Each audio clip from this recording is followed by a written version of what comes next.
Hey there, Laker fans. Welcome to another episode of Lakers Detailed. I am your host, Vinay, with my co host and newly credentialed Lakers media member, Raj. Raj, congratulations, Lakers Detailers Club. As you guys know, Raj has been working the South Bay Lakers beat feverishly, consistently, giving us up to date news on Bronny James and all the other G Leaguers that we have on the team. Some that we've seen graduate up to the parent team. It's been really awesome. But Raj is now covering the parent team. So, round of applause for Raj. Congratulations, Raj, on getting to the Lakers media beat and covering the parent team.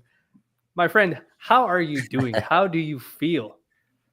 I feel great. Thank you, Renee, and thank you to all the people who reached out. I did see it and, couldn't go directly to every person, but super appreciative. And Renee's known me for a good time now. And that's something this is a dream basically of mine to be able to go and be in the building and just be a part of, the media. Not that we aren't we're in that space, but, just to be there, credential was amazing and cool. And thank you to everyone who supported in that and made that possibility. So it's awesome, man. That was a cool experience to be there and to ask questions. And obviously I saw you kind of be able to break some of those down, and just the outpouring of love online was definitely cool. And even though you to see it in a form, and all the people that reached out publicly and privately, honestly, super appreciative, man. That was amazing.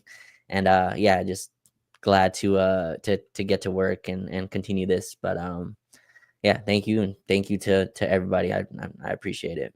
Yeah. So Raj is continuing to do really, really excellent work on his end, with the Lakers beat, and I think we're going to be super, super excited for it for sure. Raj, I feel like that over proud cousin of yours right now, where it's just like when I see your video get posted up, or if I see somebody else post the interview and like you're on the opposite side of the interview, and I see you. Yeah. I do that Leonardo DiCaprio meme where I'm just like, that guy, I know him. That's my guy. Right. So I definitely do that every time I see it. And you know how Indian folks are. Like we get like the super proud, like Yes. almost overbearing. It's like, all right, relax. You don't need to do that. That's exactly how I feel for you. So I'm very, very happy for you. I'm very happy honestly, I'm happy for all the Laker fans that follow you, because I know you've wanted this opportunity to do basketball related coverage, and you've been gung-ho about changing the culture of how the Lakers are covered and changing the culture of how the conversations about the Lakers happen.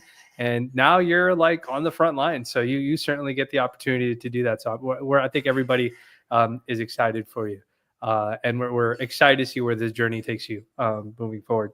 So as we get Raj on the beat, I'm sure we'll get really great insights in regards to the pulse of the team, the vibe of the team, and then what he sees firsthand on the floor. But yesterday, regardless of whether we were watching it firsthand or we were watching it on television, the Lakers got whooped pretty bad by the Chicago Bulls. They give up 146 points to the Bulls, a team that I would argue everybody basically had said we should not have lost to. I don't think anybody really characterized. There wasn't really any silver linings to that. But one of the things I think we really took away from that is we're happy that LeBron's back. We're happy that Rui's back. We're just kind of a little deflated that we ended that homestand with a loss to a team that we probably shouldn't have lost to. Where are you? Kind of 24 hours removed from that game. How do you feel about what you saw in the game last night? Yeah, it's funny. There's like two parts of that game, and I had the fortunate or unfortunate, task of going back and watching that game again. And it's a combination of Luka's brilliance, while our defense is just deflating and destroying everything that he's doing on that end. So you have one hand, Vinay, Luka has 7 threes in the first half. He's Again, incredible. A footnote now in terms of what that game will be remembered as. And the defensive side, where I thought there was a huge gap in terms of where we were when we're defending it the right way versus last night. It felt like a game where the Lakers decided we can outscore them.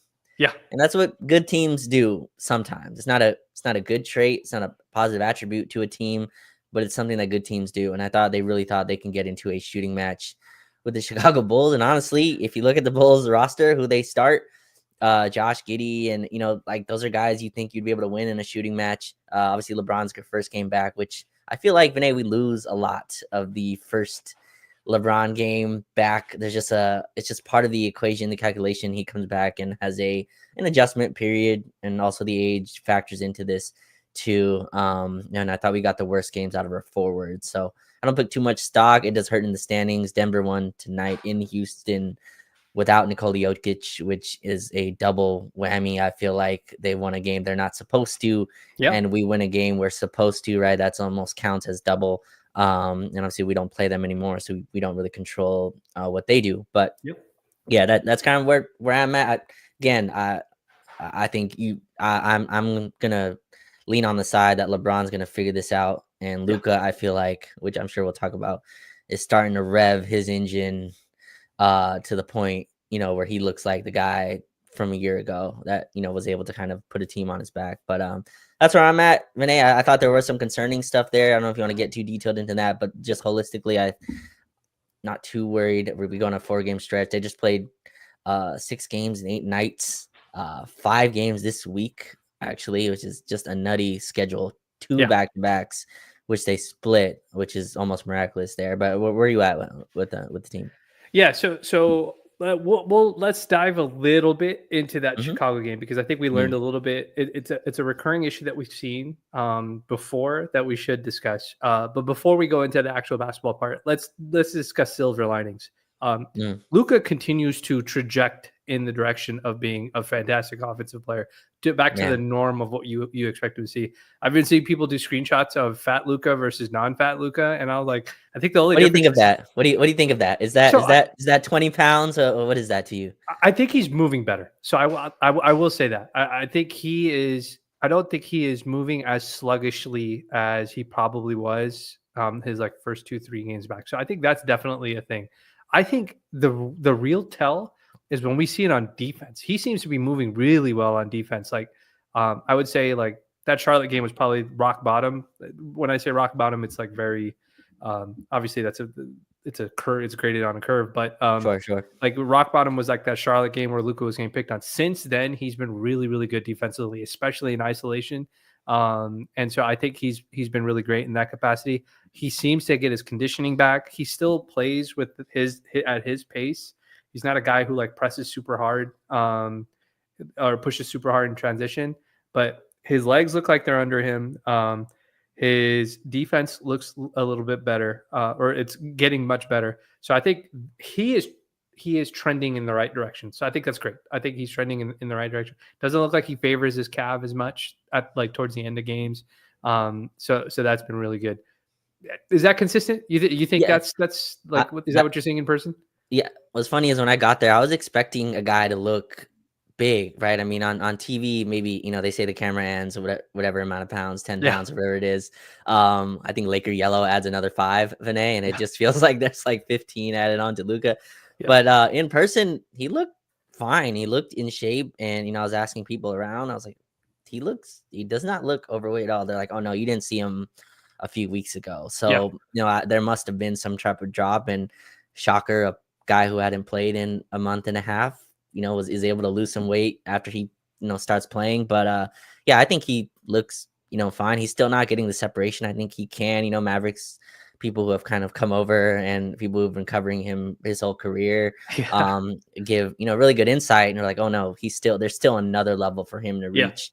Which is But crazy, he's crazy yeah, to hear somebody which say. is which is nuts. Some of those shots I was just shaking my head, Vinay. I mean, just Vucevic on a switch, step back 3, step back 3 going right. That's when he's feeling good. Yeah, But yeah, his conditioning, I think there's still a next step for him to get separation, but I think he's reached kind of the peak of like this is what he was a year ago, and yeah. can kind of copy that and continue on. But no, I'm with you. I think he looks like he's in better shape now. Yeah, I was on the playback with our friends of the show, the Coach's Den, and Mhm. I posed a question to them that I was curious to hear answers. When was the last time the Lakers had a jump shooting threat Mm. who handled the ball with the sort of volume that Luka does. And I was like, I guess Austin is probably Austin or Braun when Braun was like in ISO mode and he's really knocking down jump shots. But when's the last time you remember a guy like that, us having a guy like that who can score in that capacity? Yeah, that's Kobe, right? I mean, like that's the I mean, last guy. yeah, I mean, yeah. We floated D'Lo, and I was just like, well, D'Lo kind of did his in transition. He used to call for screens. He wasn't like a, hey, let me find the guy that I want to attack and then just flame him up from the three. I know you'll start going to games now because you'll or when the playoffs come Yeah, around. yeah. But have you seen Luka live yet? I've seen him live when he was a Mav. I haven't seen him Okay. live when he was in a Laker jersey yet. No, I haven't. So obviously, I got killed for a Luka tweet a few weeks ago. Yeah, That again, the concept of it had nothing to do with LeBron, but there's a level of magical play that he has that it's something that it's amazing. And you talk about that controls the ball. I think that's part of the connection that he has because of what's something you notice live. And I don't know, this jumps off on TV a little bit, Vinay, just how involved he is in everything. Like it's yeah, like not a play goes by where he's not controlling some part of the action, yeah, right? And there's a level of interactiveness that he has that just again, LeBron's brilliant, but there's a clip going around with like someone screaming at LeBron 3 feet away, and he pretends he's not even there, right? Like LeBron's been in the fishbowl so long that he yeah, yeah, forgets he forgets it's a fishbowl, right? He's yeah, just like, this is what I am. But Luka like will interact with you, and yeah. like he'll hear something from the crowd and use it like within the game, and it's just this Raj, incredible he had experience. he had a play. I forgot what game it was. He had a play where he ran a high pick and roll with Jackson Hayes, and Yeah. he drew two double team guys. They blitzed they blitzed the pick and roll, and Luka. We end up scoring on this play. I forgot who it was against, but they ice him all the way to the sideline. He's almost like at half court sideline. Uh-huh. Luka throws the pass over his head to Jackson, and he just turns and he looks at the crowd. He's looking at the people sitting sideline, and he starts smiling at him like he's like, "Oh, watch this! We're gonna score right now because I just drew a four." And we end up scoring on that play. I was like, "Bro, this guy's a psychopath, bro! Like he's like." I, I, Anyways, go ahead. Honestly, I've never seen anything like it. Yeah, And again, I didn't have the opportunity to sit that close to watch. I've seen Kobe a bunch of times, but yeah. never like that close. But to watch Luka, like he's dribbling up, Vinay, and he's like, while he's dribbling up, he's talking to the ref, going, "You missed that call down there," and then simultaneously, he's like, "Jackson, you come here. No, Yeah. Dorian, stay there. Hey, you missed that call too. Like that was on you." Like he's like running everything while Yeah. doing all this. Yeah, it's just an incredible talent and just a magical level. If you haven't the details, if you haven't seen him play, please go do. And there's a connection that's being formed and bonded. Not that again, there can be multiple bonds in a fan base, I promise. But Yes, you better place that disclaimer, boy, because you're but gonna be with but Laker fans be like, "Hey, Brown was here for 6 years. How dare you, Raj?" but no, it's definitely interesting, and there's just an every play, impact from him. That's just that's absurd. But you Oh were my going god. on about the basketball before we tangentialize to Yeah, the yeah. Luka So matchups. Yeah. I mean, he's looked fantastic basketball wise. So I think that's it's not a silver lining. It's just good to continue to see that trajectory. There is a part of this where I'm very curious to see how that affect because I think we're going to see it towards this final stretch, and we're definitely going to see it in the playoffs. Teams are going to try and full court press him throughout the entire game, and the Lakers obviously have Braun and Austin Reeves to alternate ball handlers to take that pressure off. But I want to see how. I'm very curious. I hope we see a team. I mean, we might see it with this Orlando game. I want to see how he handles that because I think that their teams are going to try and play that game of attrition with him, where it's like, hey, what if we disrupt your rhythm from the start? We don't let you dribble the ball at the floor, that sort of thing. It'll be very curious to see what that is. But he's trajecting up. I continue to be extremely happy. I am always laughing at I think Luka FC and Braun FC have found ways to clash with each other over things. I'm seeing it on Mhm. my timeline. It's just cracking me up because I'm just like I'm just happy both of those guys are meshing and playing well. So I think that'll continue to happen. We also another silver lining, Raj, is we got LeBron back, we got Rui back. Yeah. LeBron didn't have that crazy of an offensive game, but I think nobody expected him to come out guns blazing. He usually takes one game to sort of get the rust off. Rui comes off the bench in a minutes restriction thing. Openly comes out in the post game and says, "Hey, look, I'm only back to about 80%. That's probably the best I'm going to get right now." He talks about pain tolerance, and it does seem like that's probably what his situation is, where it's just, "Hey, I know people have said, oh, well, he should just sit out longer," and I don't think that would make sense. They're probably trying. He's probably trying to get back so he can get some rhythm before going into the playoffs, as Right. opposed to doing it right when the play. So I think there's a little thing that they're trying to balance out with this. But at least my takeaway from the game, regardless of the end result, is Braun looked a little. He looked spry. Like he looked like the groin wasn't bothering him too much. He wasn't doing a lot of herky jerky movements, but I thought his when he'd gather for rim attacks, he had a nice dunk, I think, in transition. That looked really Hmm. good. The burst seemed to be there. Maybe the explosion over people wasn't necessarily there, but he looked a lot better than you would think for a guy Yeah. who strained his groin.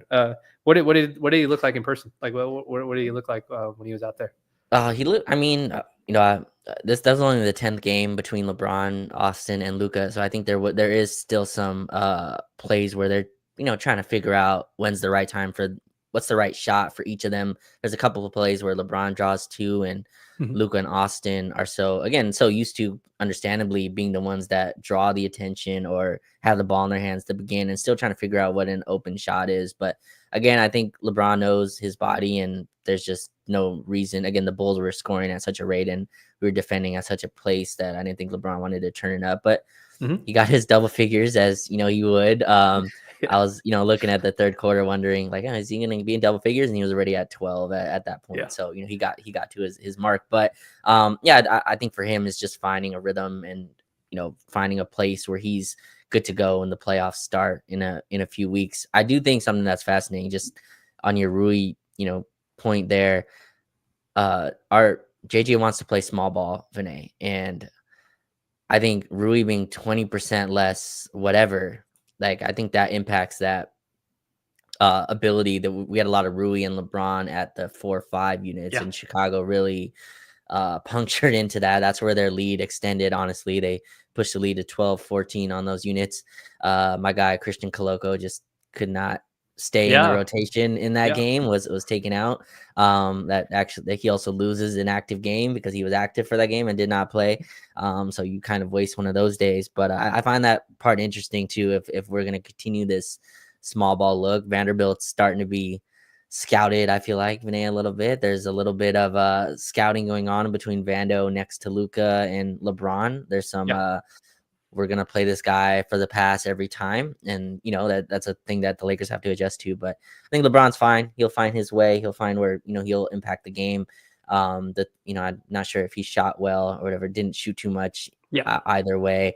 Chicago, I thought, started a lineup that I'm not sure weighs more than him combined if you take out Vucevic. So I think if he wanted to, there was a way where he could have gotten the post or something like that. But again, LeBron's first back. I remember a few seasons ago, I was at LeBron's first game back against Chicago too, coincidentally. And Yeah. that was the Patrick Beverly too short game where Oh, he yeah. did that Yeah. on Yeah. Yeah. at home. So there's just there's some track record of LeBron taking it slow on his first game back, and I'm sure in Orlando there'll be some better rhythm there.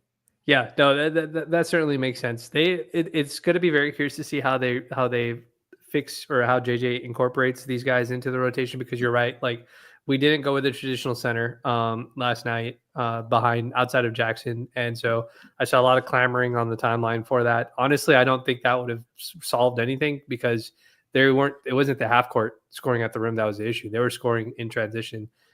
Rui, again, I think he came on in the second half. He started knocking down a couple threes, looked like typical Rui. But you could tell that both LeBron and him need to get their conditioning back. But it's good to see that it did affect Luka too much. Austin kind of had a rough game, and then he kind of got loose. He had a rough start, and then he started getting loose. But to be fair, we were bricking. Everybody on our team was like bricking open threes. So I don't think it was just a player specific thing. And just the way Chicago was shooting, I was just like, all right, I don't know if you're like, everybody was making shots, so it is what it is. But Roger, there is something I want to talk to you about, because Mm. there is a basketball thing that I think is really important for us to discuss. I know our guy, your guy that you mentioned before, I think his name is Istok. He Yes, yes, covers. He's a great follow. I know he covers. I think he covers Luka quite a bit, and I know you mentioned him to me before. But he had a nice graph that he put out. Not a graph, but just kind of a thing about how the Lakers give up transition points and how their transition defense, typically, if it's bad, leads to a loss. And the reason I wanted to mention that I wish I had the tweet on me because that would have been smarter of me to do to contextualize this. But basically, that's not been a thing that's new since Luka's been here. That's been an issue pre-Luka too as well. Mm-hmm. The Lakers historically have had horrendous transition defense even during the AD era, and rightfully people have complained about the speed and whatnot. And with Luka aboard, everything has been sped up to some degree, especially on the offensive end.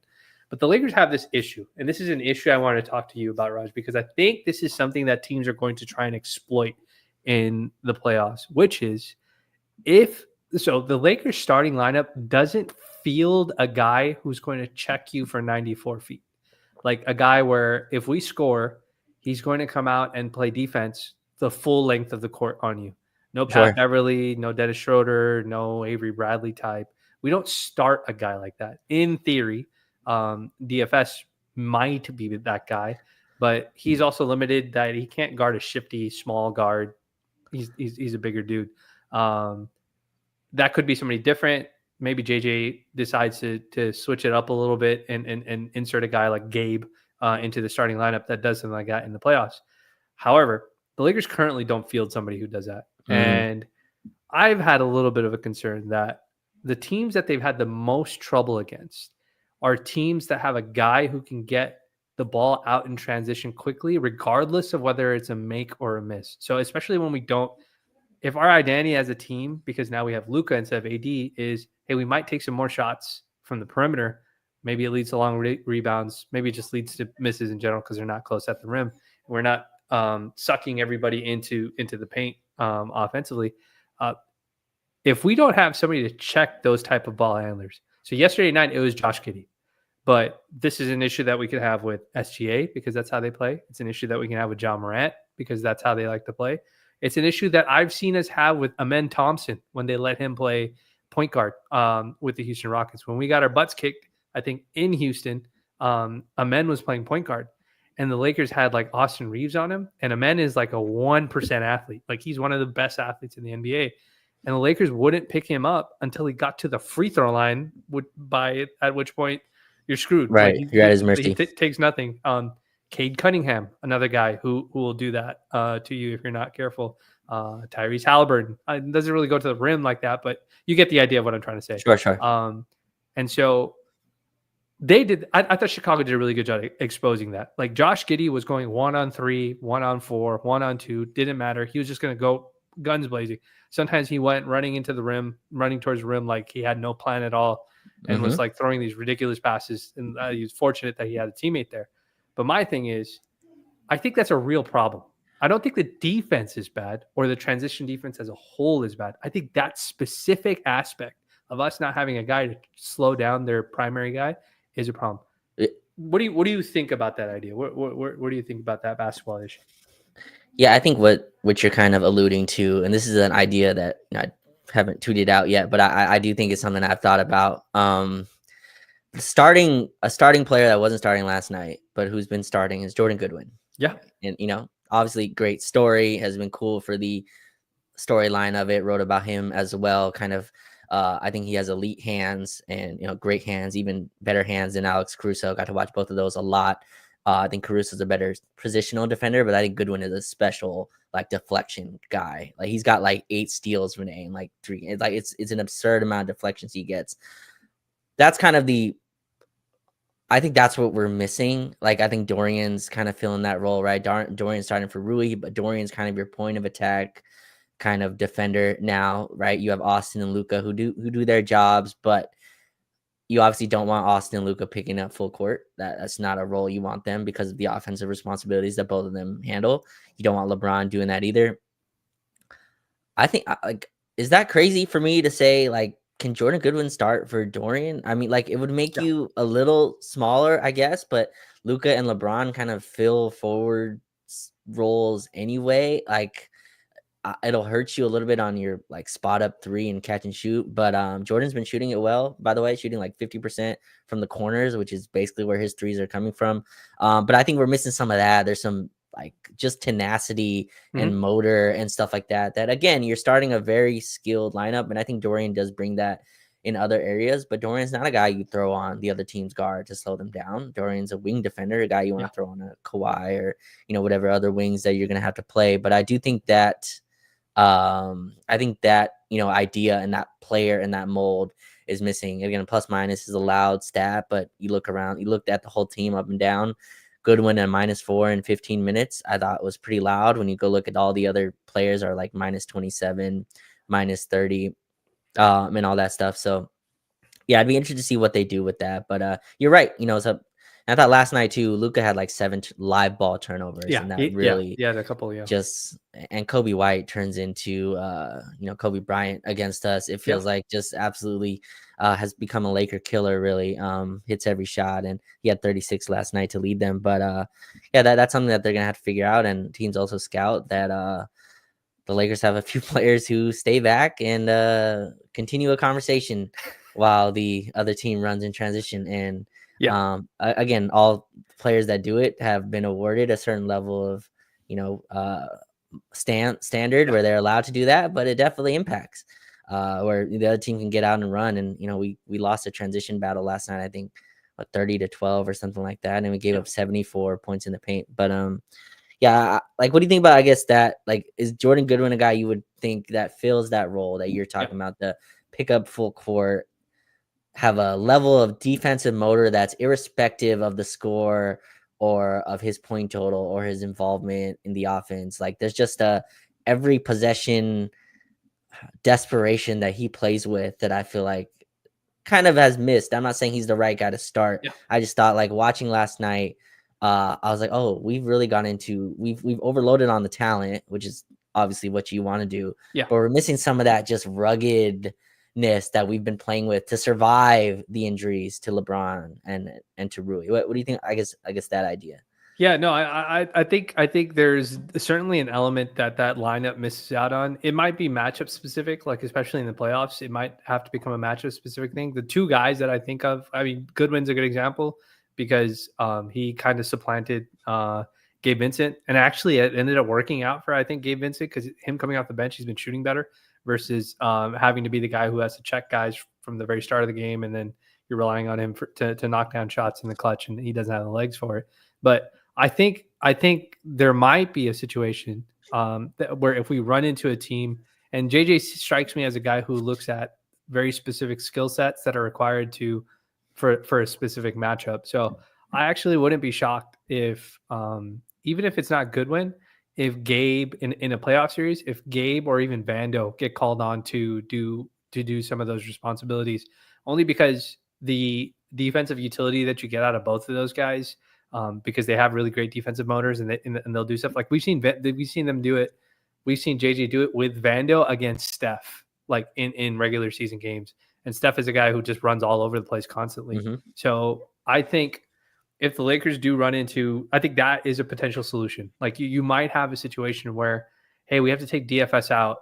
LeBron, Luka, we need you to just match up a little bit more against whoever the other guy is, and we'll get Gabe or whoever to check whoever that on ball guy is, or whoever's trying to push the pace. Because last night I thought it wasn't just a combination of like even though it was what plus 15 I think you're saying in transition points, the difference of how much they made plus 18, how much they made versus us, it felt like it should have been way more. Like way more. And I think there's this interesting thing that like when the machines or the cameras are capturing transition data, there's a point where the transition play stops. But Mm-hmm. transition play doesn't go just from being transition to half court. There's like transition basketball and then early offense, semi-transition Mm-hmm. basketball. And then there's true half court basketball where you just walk it up. And I think if you had to categorize like that early offense, I think the Lakers are not good at stopping early offense if they're not like if they're not like already back. defensively. And so I think that's something that teams will try to pick on. Like, hey, it's only 8 seconds off the, like, there's like 17 seconds left on the shot clock. Just go now. Like, don't dribble the ball. Just run your action and go and attack them early. So I think that's something that they definitely have to be prepared for. Do you think Chicago was just a bad matchup for Vando, or are you concerned a little bit about where he's trending?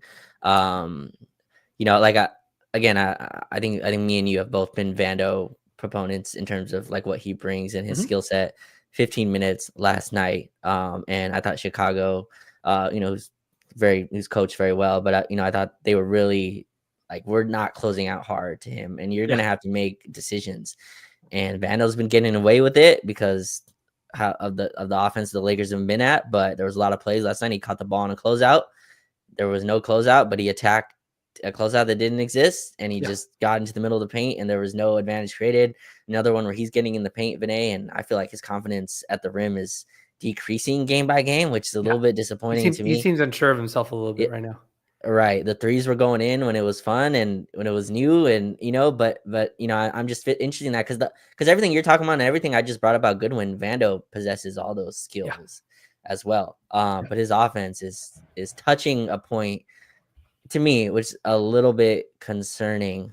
Just really quickly on Vando, I know we have a lot to get to, but just I thought that was an interesting game, and I think it showed that when the game got tight, JJ was not scared to just take him fully out the rotation, and he did not play very meaningful minutes in two shifts. So are you I guess concerned about Vando's role on this team?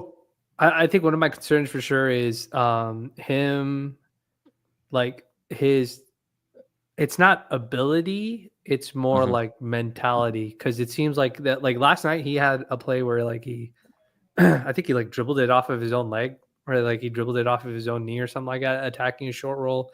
He had a couple of short roll passes that I want to say one that got stolen because he just didn't want to go up. He wanted to throw it to the kick. So like when you're throwing turnovers, like Luka's turnovers were him trying to get the ball to Jackson Hayes, and the Bulls were selling out on stopping that lob pass to Jackson Hayes and attacking that entry pass. But Vando had some very clear lanes and still managed to turn the ball over to some degree. So it's like there's a difference in how I measure that. And I think he has to be a little bit more confident. Like you have to go and try and punch it on somebody. Like at some point you have to try and do it to make them have to respect you from doing it, because they don't even think you're going to go up and try and attempt a layup.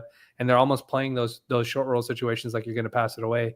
And you can't allow the defense to just decide what you're going to do. Like you have to sometimes force the issue. This is like a Draymond thing that I think that if you watch, I mean, you follow Warrior folks, like sometimes you'll see the Warrior fans in a game be like, yo, Draymond's got like wide open lanes and he's like passing it up. Like he needs to go and finish.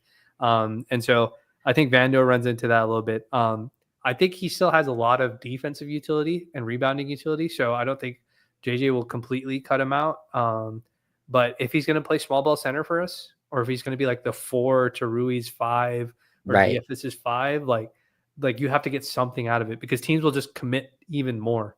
And I think JJ's still hoping that this gets figured out, but he's running lineups where it's like LeBron, Austin are the main 2 scoring guys. And then it's like Gabe, Vando, and like Rui, or like DFS, or just some guy that's not really an offensive threat sort of guy. And it's just like one of those 3 has to be helpful in some capacity offensively. And I thought last night, because Vando was not good, like even those lineups that had just LeBron on the floor with Austin, they went really rough. There was a play where like LeBron passed it to like Goodwin, and Goodwin, I mean, know your personnel, KYP, whatever. He swung it to the corner to Vando, and I was just like, nah, you should probably just shoot that yourself. So like, I think there's probably also a little bit of like coaching, put these guys in better position to do that sort of thing. But I'm with you. I think as we get closer to the playoffs, I think all of the most obvious flaws that any player has in a core rotation that's a playoff bound team is going to start getting scouted out. Like teams are going to lock in on Vando's hesitancy, or him hesitating to try and score the basketball. Yeah, right. And so and again, this is all predicated to me. And I remember when you were talking about on the pod of JJ saying, it's not a 4-on-3 if you get trapped and you don't Yeah. have a rim threat.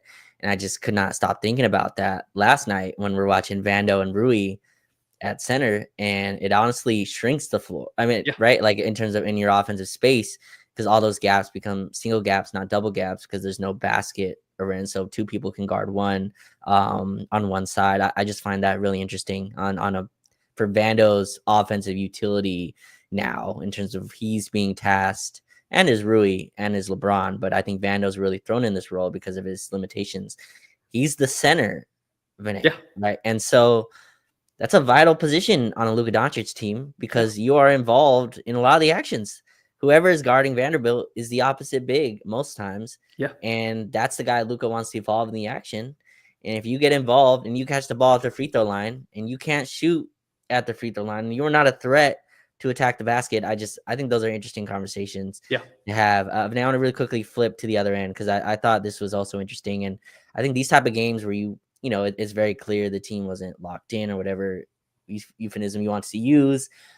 I think it's very easy to skip over some of the stuff that worked for the other team. The other team also has coaches. The other team has Yeah. players that are trying. The spacing 5 is still a little unicornish. It's not as unicorny as it was a few years ago when Porzingis got drafted, Yeah. but it's still a little unicorny. And Vucevic is a guy that fits that. And I thought, the Bulls' first shot of the game was a 3 by him. And I thought that was really impactful. It forced Jackson Hayes outside the paint. Yep. And it allowed everyone else to say, if I beat my matchup, I'm at the rim. Yeah. And I just think that's an interesting way. And again, you have Austin, Luka with LeBron starting, and Dorian and Jackson Hayes.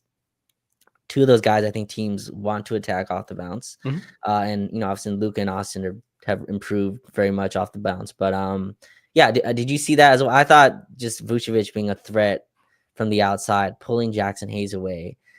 I think that's something the Lakers are going to have to figure out. Yeah, like Jackson not being at the rim really impacted a lot of that game to me, and it allowed Chicago to start off hot. I thought Kobe White got cooking. Bazelis had a really nice drive and dunk on Luka, and if you go watch that play, Jackson is like inching towards helping, but he decides not to because he's fearful of the threat of Vucevic. Were you worried about that, or did you see that at all, or is that something that was kind of just a consequence of the Lakers' effort in that game? Yeah, no, I think strategically that's what Chicago probably has been trying to do. That was the whole idea behind getting Vucevic. I think Carney Silvas is their GM. He came from Denver, and so he probably thinks to himself that Vuce is a poor man's, very, very poor man's Nikola Jokic. But Vuce is incredibly skilled, so I don't want to be negative about what he actually provides. But I think that teams are certainly going to try that. OKC has a floor spacing guy in Chet Holmgren that they'll try and field. We know Memphis can go out there with Jaren Jackson Jr., put him out there at center too as well. I think teams will certainly try to do that. Teams will also downsize and just play a guy that they think can knock down, that can rebound at the 5 and knock down shots too. So strategically, I think it made a ton of sense for Chicago. I don't know if teams will try that strategy against the Lakers. I will say this. I do think teams think that when they play a really big team like the Lakers, that an advantage you do gain, even if the opposing team has a bunch of big dudes on the floor, is in the form of speed.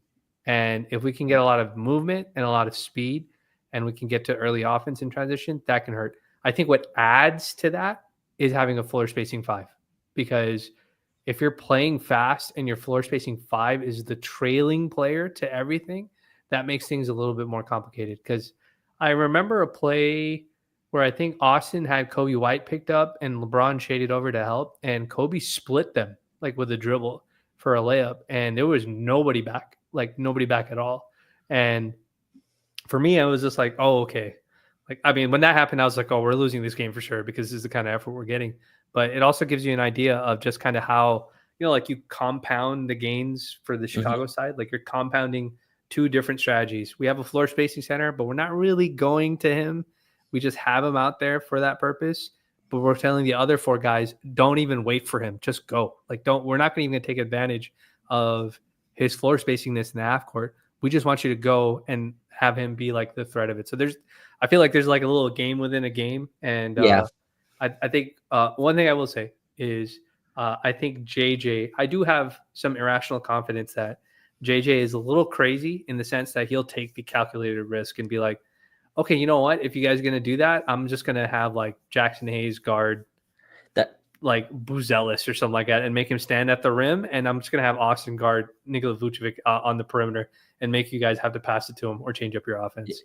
Yeah, I think like obviously you're not going to meet the Bulls in the playoffs, Yeah. although they are in the play-in somehow still Yeah. being as Like bad as they are. -9 games Yeah, in the win column. But yeah. and they're locked into like the 10th seed, Yeah. I believe. But yeah, probably in a game that's more scouted, I would guess LeBron guards Vucevic and you put Hayes on Josh Giddey and kind of dare them. But I mean, there are a few teams in the league, and I think the higher you go, the better the competition. The more teams have 5 people that are threats. It's just that's I think what happened in the Boston game as well. Boston puts out 5 out units that really take advantage of that. And I thought Chicago, you mentioned Josh Giddey, but Kobe White, Buzelis, all dudes who really attack you off the bounce. And I thought that really kind of gave them an advantage. But yeah, a few things I think Vinay they got to clean up as the 4-game road trip begins tomorrow in Orlando.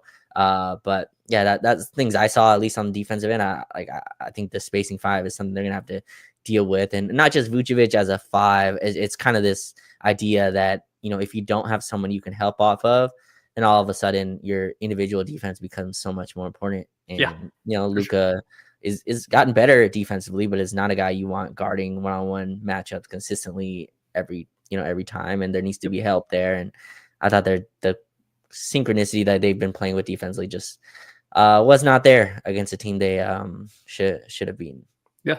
Yeah. So I think you and I and most Laker fans probably just take that game and say, you know what, they just played with garbage defense, and LeBron and Rui just came back, so they're still kind of getting acclimated.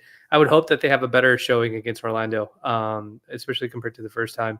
And it's a very different team compared to when we play Orlando. You guys remember the AD missed 2 free throws, Austin missed a free throw, LeBron missed a free throw. I think that game Powell didn't play that game in LA that they ended up stealing and winning. So it'll be very interesting to see what the team is looking like. But Raj, let's do a little bit of reflection here. Obviously, we lose Rui and LeBron. LeBron goes out after the Boston game, and Rui, we lose him during the New York game. Him and Jackson, and the Lakers lose to Brooklyn, which was an annoying loss, I think, for most Laker fans. It was a game where Luka and Austin didn't shoot very well. A lot of turnovers, I would say. But the Lakers lose crucial players during a heinous stretch of basketball because of the wildfires out here in California, causing the games to be postponed. And we basically get a triple back-to-back in 8 games. We get 6 games in 8 nights. And it'll be, it ends up being without LeBron, ends up being without Rui, and I think it ends up being I think the first 2 back-to-backs we get it without Jackson too as well. So we go to Milwaukee, we go to Denver. The Milwaukee game ends up not going well. We lose in Milwaukee, 126-106. I think they were just hitting us with a barrage of threes, and so we lose that. Luka doesn't play the next game, and we get a really spectacular game from like everybody who's left over. Austin has a fantastic game in Denver. We lose that game by 5, a game where we were expected to get blown out by like 15, but we nearly steal that game. Lakers are 0-2 during this ridiculous stretch. And then we get the next back-to-back, Phoenix and San Antonio. Phoenix spiraling in the wrong direction. San Antonio loses De'Aaron Fox right before that. We go and we win both of those games, take care of business, 2-2 at that point. And then we draw Denver again without Jokic, without Murray, and we win that game. And then everybody sits out and we chill out for Milwaukee. We end up going 3-3 during that stretch, Raj. I would argue, considering the incredible amount of losses that we have, that we had in terms of just who was not missing in our rotation. LeBron and Rui are very, very core to our rotation, not only size-wise, but skill-wise. I think 3-3 is really great, considering that we quite literally punted 2 of those games. Like Luka doesn't play, and the Milwaukee game, literally everybody sits out. That's the Bronny James game that everybody was super excited about. Do you think so? The reason why I'm bringing all this up is it seems like the Lakers have been very strategic, even though they were in a position where you kind of want to win these games for the sake of seeding and whatnot. It seems very clear that the Lakers are okay with, we're not going to force these guys to play and kill themselves over this regular season game if it means that we can preserve them for later or get more out of them for a playoff run. What do you think about that? Like, if that is what the Lakers are trying to do you think that's an okay strategy? Do you think at this point in the season that's something that we should be okay with as fans? Yeah, it definitely, feels like, and I think what's good, and when LeBron went down, there was an idea that the 2 seed was kind of out of reach now, right? It was kind of, all right, survive. 2 weeks was kind of the estimate, but we weren't sure. LeBron obviously has come back, I think, right around that time frame, maybe a little bit earlier than that as well. But I think still having the 2 seed in sight, you play Houston twice still remaining, right? Those are games that where you control your destiny. You're a game Yep. behind of Denver because of the situation that happened yesterday in Denver getting the win. You play Memphis as well, who you're, a game above for the 5 seed. So they really still control a lot of their destiny. I think this stretch, the 6 games in 8 days or whatever, is when you wanted to survive and get through healthy. They did that. So now you get a schedule that tampers down a little bit. You play some, under 500 teams coming up in Chicago again. And, Orlando, I think, is right at 500, or maybe they're a little bit below. Gotta check their, they've got everybody healthy back. So they're a good team. Again, their two guys are back. Yeah. Yeah. They're playing a lot better now with their guys back, but still a little bit more, winnable games than having a Denver, Milwaukee back-to-back twice. Right. And, probably should have beat Denver in Denver. That game is the one that you probably had slip away at the end, up 3 before the and 1, and Jamal Murray hitting his 500th game winner on the Lakers. I feel like I feel like everybody was practically waiting for that to happen. Right. Yeah. When The they script, tied it. Yeah. let's change the script once or twice. I'm with you. I think this was a solid stretch of games in basketball, and LeBron got a few weeks before the playoffs, right? He'll finish this stretch and get another week off because the Lakers should not be in the play-in. I mean, they're not technically ruled out of that, but just the games gap to where it is, I would just be shocked if they entered that realm. But Vinay, I think they want the 2 seed, and I think they got their rest through these games, and I think that's why they stole an extra day against Milwaukee, right? Like, why push it on the second night of a back-to-back? Yeah. And obviously the Chicago game to me is a rest game on defense, to be honest. I mean, if you watch that game, there was not a lot of defense being played. Yeah. But you go on a road trip where if you can be successful in this road trip and kind of gain some leverage on the teams above below you, and then you can kind of go into the playoffs as a 2 seed, is what I think their goal is, and is why it's how they're strategically maneuvering through. And I think Jokic being out, right? Jokic got hurt a few games ago and he's missed some time. That's kind of allowed the Lakers to also, evaluate and say, okay, we can also rest our guys because the gap in the seeding is close enough where we feel like we can make that up. That's how I think they're moving, and I think that's what they want is the 2 seed. And you go the 2 seed with LeBron, Luka, and Austin. I think you have a chance. You have home court through every round except OKC, and obviously the 2 teams in Boston. You have a shot. So that's where I think they're going with it. We'll see how that works. Obviously, the injury report just came out. I think while we're talking, LeBron is probable for tomorrow. Rui is questionable. And obviously Maxey is still out. But other than that, Vinay, pretty clean injury report. You got reinforcements have arrived. Yeah. Reinforcements are here. Yeah. So I'm going to be curious to see, just kind of do it. We have a 4-game road trip. We have at Orlando, at Indiana, at Chicago. The Indiana Chicago games are on a back-to-back. So it's Monday, Wednesday, Thursday. And then we have a Saturday game. So we have 4 games in 6 days, or 4 games in 7 days, basically, coming up, starting tomorrow. And the last game is at Memphis.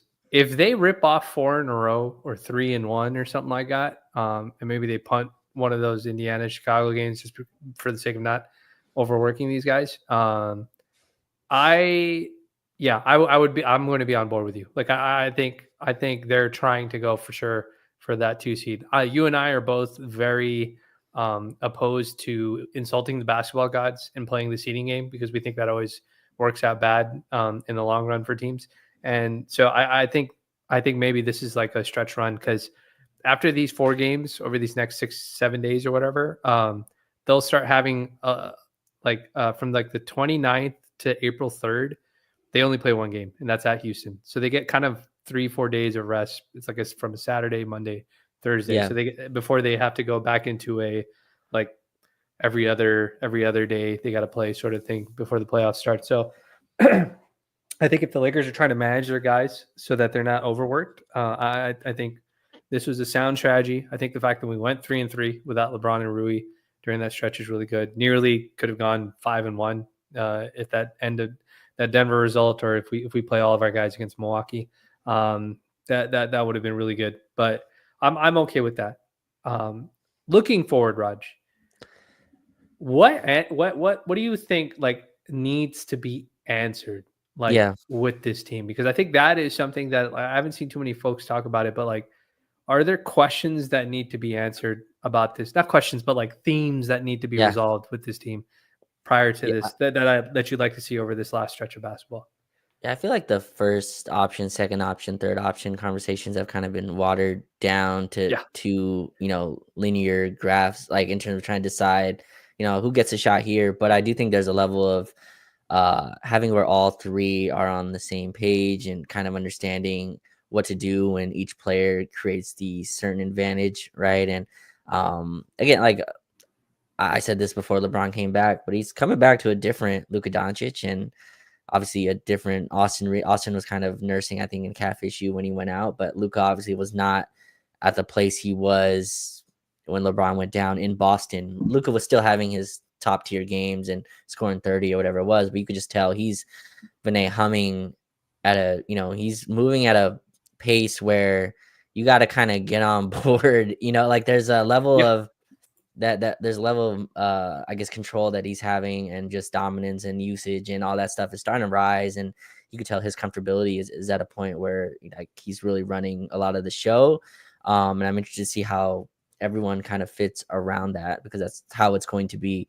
Yeah. So that's something I want to see answered. I think the backup center, how much are we leaning into small ball? Is that something that's viable that we're going to continue to go to? Was last night an aberration? Was it just anomaly in terms of how the small ball favored, or is that something teams are trying to figure out how to attack? We went small ball, and Vinay, like if you go back and watch, one of Chicago's next plays was, we're scrapping everything. You're going to switch everything here. Vucevic is going in the post. Like he's no longer a spacer. He is now the hub of our offense. Yeah. And they got great shots out of that. Vucevic was playing volleyball, kind of just getting offensive rebounds and kicking out to Kobe White. There's a level of like obviously motor and attention that I thought was missing, and just a forcefulness that we didn't have on the defensive end last night. But interested in that. And then from there, obviously I think Goodwin's gonna get converted, and we'll see about Koloko. Yeah. A little concern. He's kind of still on the Yeah. outside looking in of the house. There's a big war in the big chat that's happening where I keep telling him I think Trey Jameson's gonna get that spot, and people are like, "Oh my god, that guy sucks. He can't make a floater." And I was just like, "He's a really great screener, though, bro. Right? Yeah. Like he's gonna get stupid fouls. We've said that multiple times. Like he's gonna get dumb fouls, but you don't have an enforcer like that in the paint, and sometimes you just need an enforcer type. So yeah, I'm with you. I think that Goodwin signing is coming very, very soon. The Goodwin conversion is coming very, very soon. He's been regular. I'll say this. You tell me if you agree with me. The one thing I would definitely, I think the hierarchy of the 1, 2, 3 is a great point. I think you're absolutely right. That's something that needs to happen. For me personally, I need them to figure out what the lineups are going to be for the one guy's on, one guy's off, because I think we are getting our butts kicked in some of those sequences. Like JJ is still testing out who's the right combinations of players to play next to the LeBron lineups. And then I think he's got an idea of what he wants to do with the Luka group, but sometimes neither of those lineups involve Jackson Hayes being part of it. And I'm like, I feel like he needs to fit in somewhere, like he needs to be part of it in some capacity. Like I don't think it makes sense to play Luka. Like it doesn't make sense for me for him to play like Luka, Gabe, DFS, maybe Rui, and like Vando is your small ball. Like I don't think that makes sense. I think it makes more sense to always have Jackson paired with Luka when he's on the floor because just Luka's just so good at utilizing that lob threat in ways that other players can't, or a lob threat in ways that other people can't.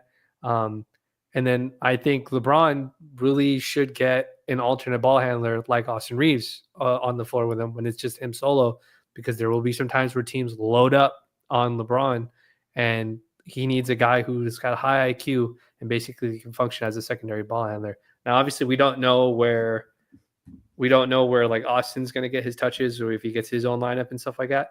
But I think those two separate lineups, those two separate units, the Braun unit, Braun do what you want unit, Luka do what you want unit. I think those lineups really need structure because we are kind of losing the plot in some of those lineups.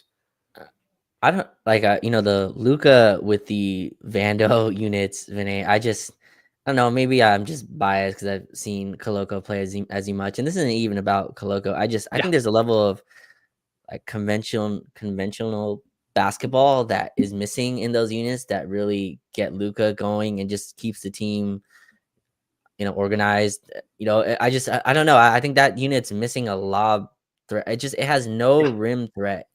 And, Dallas and had two. They had Lively, and right. they still traded for Gafford. So it's they did it for a reason. They wanted to have one there at all times for Luca. So there is a thing with that.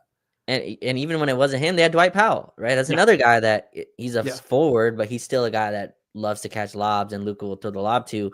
Vando, I'm not sure jumps higher than the rim, so it's very hard to play that same style. And teams have really opted to blitz Luka Doncic, and the more I watch Luka, the more I understand that coverage. Like just every time teams don't, he puts up 20 in a quarter, whatever it is. And yeah, so I think the Lakers are going to live. They should, Vinay, I think they should get out of the hotel and buy a house in Blitzville because that's where they're going to be living. yeah, And they need to get used to it and figure out the towns and stuff around it. And I think in that city, I think you need a lob threat within that. And people have added me, Coloco's he sucks. I'm I like love that you get those messages, dude. he's It's so he's funny. he's a two-way big who's being asked to now step in from after playing all these G League games to go Yeah, move right into NBA speed and athletes. And there's an adjustment period. Like it's funny being at the game on Sunday because that was Coloco's first like entrance, and people are like, Raj, you're on the hook. Like there's Coloco's minutes that you like, and so and like he had a few missed lobs, but I'm like, are you watching him, his verticality? Are you watching him like shut off the paint against Phoenix? Like our defense does not really lose a step. He missed a few lobs. Yes, there's a few plays where he gets calls in the G League that he's not going to get in the league. yeah, There's an adjustment of physical of just what you get in terms of what refs award you. But yeah, I don't know. And you mentioned Jemison, and that scares me too because like I like Jemison a lot. I think if he moves up the ladder to your backup center, I think you got some issues. Like no, I like 100%. Yeah, yeah, right? yeah, Yeah. yeah, Yeah. So, I don't like I guess my rambling is to go, I don't like that our small ball is no longer a curveball. It is like a full-on pitch that we have to throw yeah, every, and I'd like that to be something we can situationally go to yeah, rather than like our backup is Rui and LeBron, and that's yeah. what we have to live or die with. And that concerns me going Yeah, forward. I would argue that it's not that I'm against the small ball center. I think you and I have both talked about since the trade, small ball center is not a situational. Like we both thought it was going to be situational Yes. when he used it, and it turns out this is not a what's it called? This is not a bug. It's a feature. Like JJ wants to run small ball center, and I am a little concerned that he can't be so rigid about that, and he should try to include guys that are willing to be screeners, the Trey types, the Coloco types, even though he kind of slips screens a little too early, the way Jackson does sometimes. But I think he does have to incorporate them. I think a lot of people typically think the reason that they have to be incorporated is for their rim protection and rebounding, which is certainly a part of it. But I do think they do have utility as screeners. Sometimes it's nice to get Braun an easy downhill drive against certain units because he got a screen. And you're not going to get that with Vando. You're not going to, because teams will just switch it. You're not going to get that with Rui because we don't run in enough. And he's kind of a pick and pop guy more. And you're not going to get that with DFS either. So unless you're having the guards come and screen for Braun, which you're not going to do because it's a lot of taxing on their bodies. Like, I think JJ has to maybe think about, hey, when I run these lineups where it's just Braun or it's just Luka, let me get a guy out there who's going to be a dedicated screener. Okay, granted, they're not going to be great at finishing or, you know, whatever it is. But if the goal is of this lineup is Braun, you're shooting the ball every single time. This is the ISO Braun lineup. Like we get the ISO Luka lineups. Like we have to make it easier for him to get to those, get to the spots that he wants to get to. And I feel like the Lakers are leaving some meat on the bone with some of those lineup combinations that they run. So I'll be curious to see. I like to see some structure for that at some point. Is there a small ball combination that you think I guess works best, right? I think if the two at the 4-5 is going to be LeBron and Rui, surrounding that, I'm guessing Luka will sit in those units. Austin, and who are the other two? I guess you would like with those guys if So you're going to go small. So if we're doing small ball with Rui at the 5, Braun at the 4, Luka at the 3, are you asking who the Or other Austin? Well, Austin, because I'm guessing Luka would sit in those. Okay, so Luka units. said. So if Rui is a 5, he's basically, well, Rui can't be the 5 then. Like if you're gonna, well, sorry, you're asking if it's small ball. Then I would say you're probably going with like Gabe is probably one of those guys because he's rebounding in space for you. Okay. Depending how small the small ball lineup is, you can go either Goodwin or you could go. Who can you go with? The only other options are Vando or DFS at that point. Yeah. So I think if you're going small, just like as an idea, then I would like to be big everywhere else, right? That's how I'd like to go with it. So if you're gonna do that, like I'd like to maybe Rui, LeBron, DFS, you know, and then Austin and maybe Goodwin, and maybe you can fit Vando in there. But I'd be concerned about the spacing with that. Although, I mean, again, so you're not having a rim threat anyway, right? Within that, you've taken away the lob as an option. Yeah, basically, no dunker spot guys. Yeah, no screen, hard rim running guys. And I think that works better in non-Luka units. Like I don't know, I'm thinking out loud here, but that's a fair way to put it because Luka doesn't explode to the rim. He kind of craftiness is his way to the rim with a live dribble when he tries to go for it. Well, he likes to have a lob there, but I think LeBron and Austin are more just let me just ISO and get my switch. And Luka does that too, but teams don't really allow him to do that. They'll send to and force you to kind of work through a blender. I'd be interested to see what lineup he comes out with that works with that. But Lakers have a lot of wings, and you know, a guy that we didn't touch on, Vinay, which I'm a little sad, and a guy that you wanted 30 minutes from right away and has started to really come back and turn into a player that, you know, he was to start the season. Dalton Connect got kicked out of the rotation. I think that's interesting. And I disagree with the move. I can't find an answer to get him back in it. That's a tough. I've tried to think it through, and like you have Goodwin, Vando, and Gabe, and that's 8 right there because those 3 guys don't start. So there's your 8-man rotation, and I just don't know where where Dalton would get his minutes from. So I'm a little concerned. He's out of the rotation. Again, a rookie out of a playoff rotation isn't some crazy idea either.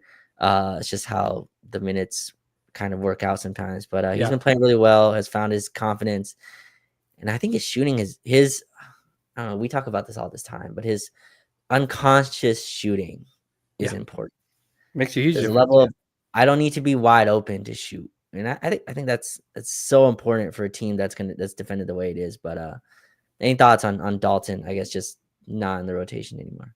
I think he's going to be forced to be a situational player unless somebody manages to like maybe if Rui gets hurt or something like that, his minutes there will be an uptick in minutes for him.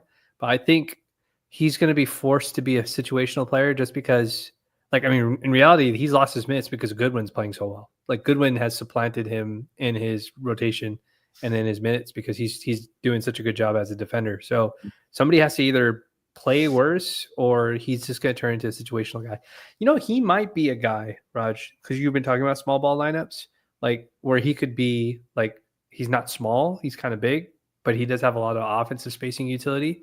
That if you're trying to run a lineup where you want 5 out, like you can instead of Vando, like I think when we were trying to figure out who the alternate guy would be, like maybe he's one of those guys. Maybe it's like Goodwin, Austin, or like Gabe, Austin, and Dalton, and then LeBron and Rui, and then you just let LeBron do whatever he wants, and then he's got like basically 3-4 guys that can shoot from 3 at a decent clip too at the same time. So I don't know necessarily what's going to happen. I was a little surprised that he didn't get any minutes against Chicago.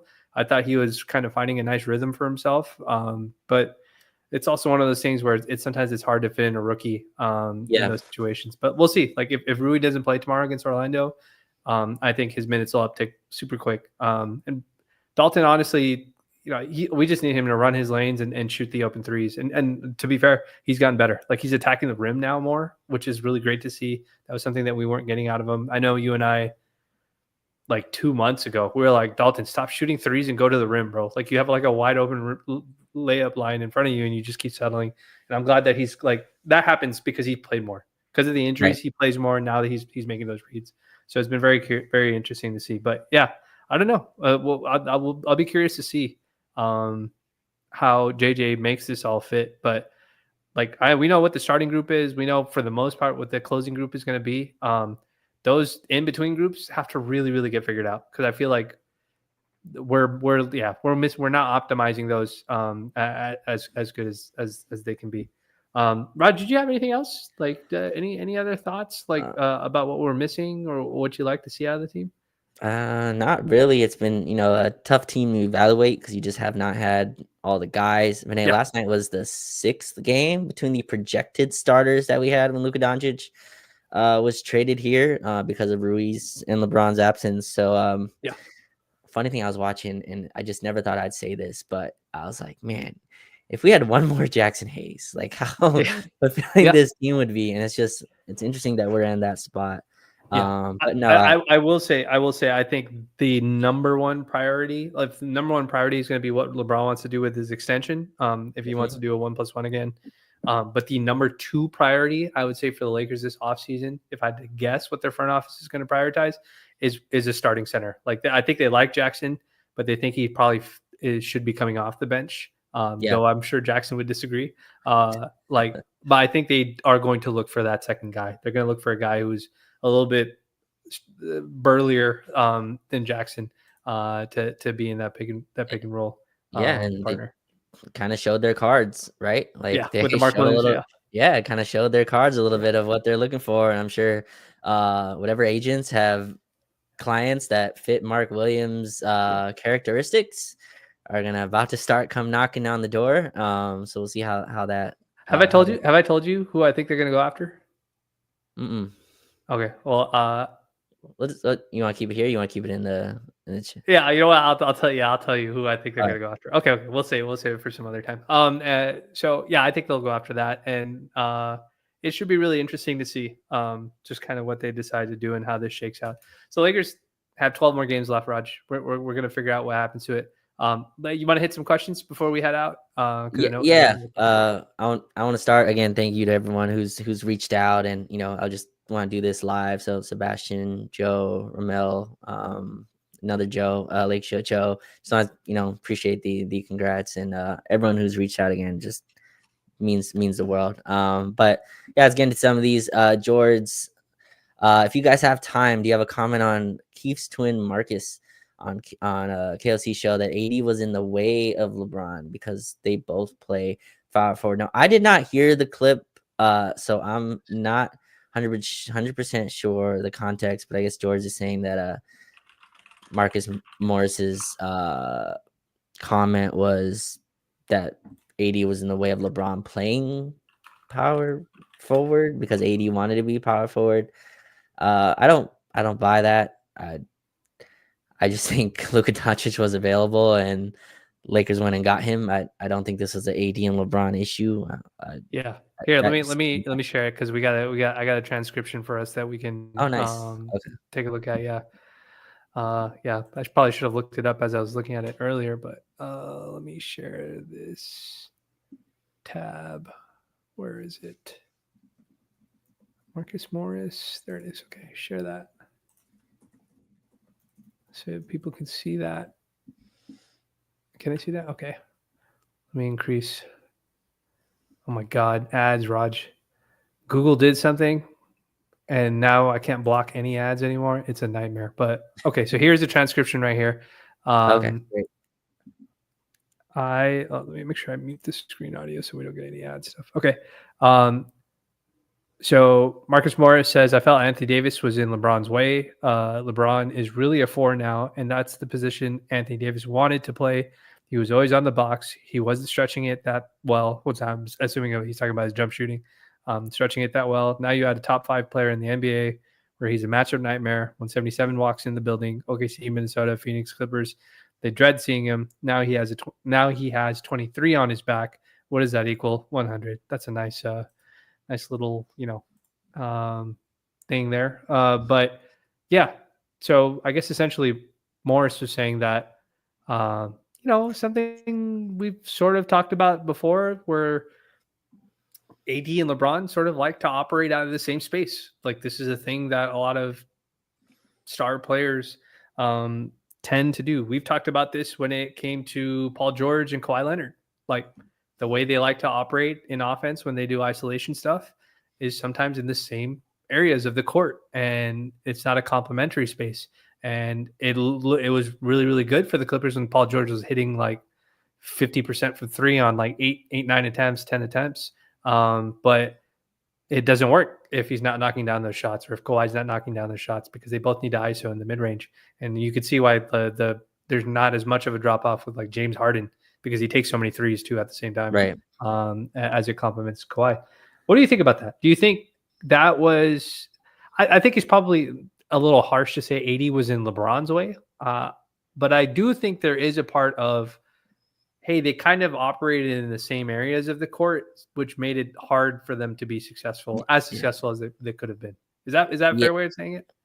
I think so. There was a way where they both were in the same attacking zones that they liked. Both like attacking from the post. And again, I don't know how much that went into it. I do think they evaluated the pair and went like, does that make us? Is this team right now fully championship like favorites? And they weren't. And I think they were contenders. I think both of us thought they had a shot. They were leaning towards this way even before the trade.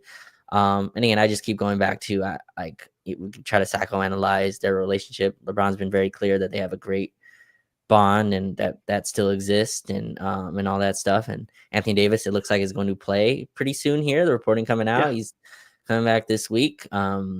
And it's so strange. All the reporting out of Dallas is all the ownership is telling him not to, but he's coming back anyway because AD's a competitive dude, and I think he wants to be there in the game that Luka returns to Dallas. But yeah, I don't know. I just keep going back to the Lakers and Rob Pelinka and the organization had a chance to go trade for what I'm hoping people see now as why this was so monumental in its history. And it's funny. This is not 100% related, but I was watching just after I start writing. I'm just super in a basketball kind of mood, and I was watching. Have you seen the Magic Moment? It's a 30 for 30 on Shaq and Penny Hardaway in I've seen clips of it. I've seen clips of it. I haven't watched it in entirety. So they were doing, obviously social media wasn't around back then, but obviously Shaq was still Shaq, and I wasn't following basketball at the time, but obviously just being a historian of the game, Shaq was, I think, 20. I forgot. I think it's 25 or 26 when he got to LA, Vinay, and a very similar visceral reaction in Orlando. Like I was kind of mesmerized by the similarities between how it worked and all the kind of questions that were arising from Shaq. It was kind of like, man, does he love the game like that? Is he worth the 100 million? And at the time, 100 million was a crazy number, right? Crazy number, yeah. Alonzo Mourning got Shaq was talking about how he was about to sign for 80 or something. And then ESPN came out that Alonzo Mourning got 100, and he went, no, we got to go back to the table. Because he's like, I'm better than Zoe. I'm better than Alonzo Mourning. I just went to the finals, right? I'm a young team, and and they were worried about paying Penny Hardaway, and Yeah. they were like, well, we got to pay Penny. So I find that all interesting, and I've kind of lost the plot in terms of where I was going with this, but Yeah. those comparisons were funny, and Shaq. Yeah. I'm not comparing Luka to Shaq yet, obviously, but Yeah, um, I think sometimes a lot of this, in the aftermath of all this, there's a lot of Mavs fans that have been consistently trashing Nico and whatnot, and like I'm not defending Nico. I think like he certainly has a part in saying this, and I had a back and forth with somebody that's a Mavs guy. I can't remember who it was, but like my whole point of this was like this was also approved by ownership. Like there was like very clearly something that was going on behind the scenes that led to him getting traded. And we don't have to revisit those reasons, but like their owner, Patrick Dumont, like he mhm. literally did like a Q&A where he's just like, yeah, we weren't a good team before we traded for Kyrie Irving and we had Luka Doncic on our team. Or no, he's like, we had Luka and Kyrie on the team and they weren't good. And then we traded for Daniel Gafford and then all of a sudden we were good. And then like the way he structured his answer was like, oh, you don't know if like Luka was the guy sometimes for you. Like the fact that you paired him with Kyrie and you're like, well, we're not better. We still have to keep adding more pieces, keep adding more pieces. And so like I think it's just one of those things where you just never know how some of these how this new ownership is evaluating guys. And Yeah, I think we said it before, Raj, multiple times that like in the current climate, one of the worst things, maybe the worst is the wrong way, is too extreme to say it, but like a dangerous time for any fans, longtime fans of a team, is if a new person buys your team. Like if a new owner buys your team, there's a good chance they're going to dismantle some of those core pieces from your team because either A, they cost too much, or B, that owner has no attachment to that player. So mhm. the Luka example is a very extreme case because there's no basketball case to make that trade. But like you look at what Matt Ishbia did. He said, Michael Bridges, Cam Johnson, no thanks. Go get me Kevin Durant. Like Right. he did the same thing. I forgot who the guy is that took over. Alex Rodriguez and the other dude that he's partnered with in Minnesota. They said, Carl Anthony Towns, thanks, we're good. Not our guy Like, either. Yeah, yeah. that's a good point. So like you have to really think of it. So what I'm saying really, Raj, is I need Boston to go and get their new owner so they dismantle that team Well, too they as got it. well. We could They yeah. they well, they got their new owner, right? He just Yeah. bought the team, and I think the smart thing that they did. I think the previous owner will also be involved for the next 3 years. God. I need them But to I again, need them to but break up Tatum and Brown. I don't need right, them right, going to the yeah. finals anymore. But to your point, you never know how those work, right? I remember when Dumont bought the Mavericks. Dallas, Mark Cuban came out and really appeased the fans with this Yeah. statement, but came out and was like, "I'm still going to be running. I'm still going to have basketball decisions being put on my desk," and that actually was not true. He's had to He's like, retroactively they come didn't out and consult me. yeah, well, he had to retroactively come back and now say that was true for a little while, and then Yeah. Nico Harrison got them to the finals, and he earned a certain level of command of the team. And Yeah. I'm not gonna argue with Mavs fans either. I think it's just a situation. It's a lose-lose for Yeah. anyone. But Yeah. I feel bad for them regardless. yeah, 100%. I do think their owners were very not attached to the NBA world, Yeah. and to Potentially. feel like to not understand what the reaction would be is insane. And Nico Harrison making this decision however he did is crazy too. So Yeah. but that's it happened. We are Laker fans are happy, I'm sure. And Yeah. again, if you haven't gone there to see it, please do. Ashan, with use your questions to cool him. That's the goal in a basketball sense for sure. My favorite thing is Raj will send this to me in the DMs. He'll send me the tweets that people tag him in saying that'll be comments to other people's tweets about something that's basketball related, but it's just like it's so far into the left field of basketball. It's just like Raj will send it. I'll be like, bro, you can't ask that question. Right. They'll be like, Yeah. yeah, you're not allowed to ask questions anymore. Right. Yeah. Ask these kind of questions. Yeah, right. Yeah. It's always funny because online, it's easy, like when you're outside the room to be like, hey, like, why didn't anyone ask this? But like Yeah.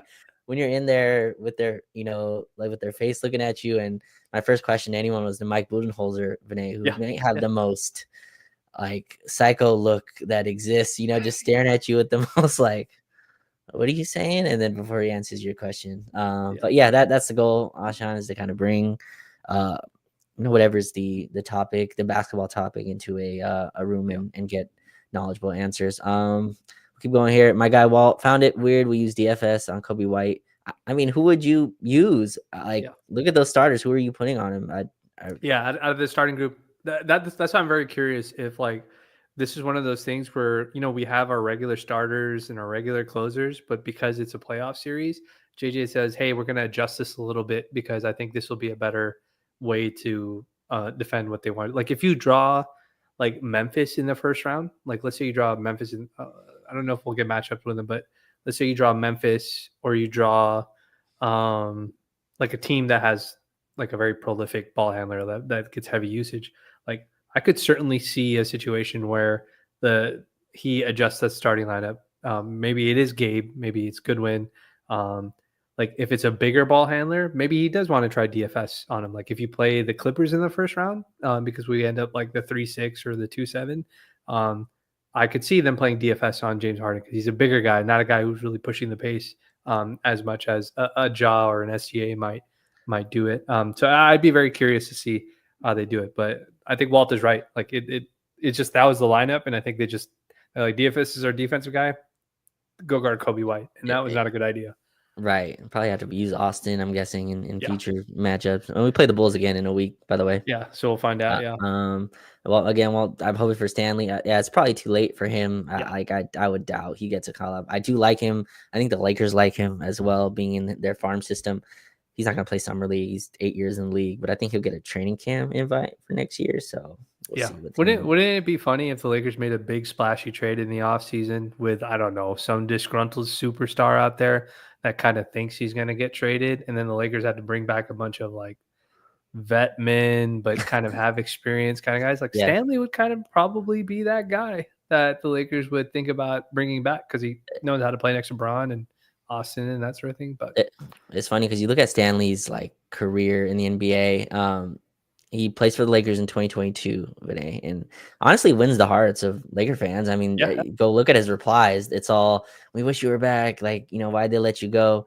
Then he goes to the Spurs the year before they get Wembanyama, right? So yeah, just a tanking team, no basketball culture going on. And then he's back here. Like, so it's like, it's interesting. There hasn't been anything else for him. So I hope he figures it out. Very huge dude in person to watch. And we'll see. Last one. George said Vogel brought up a concept of the MIG, which is the most important guy, which I think is the low man.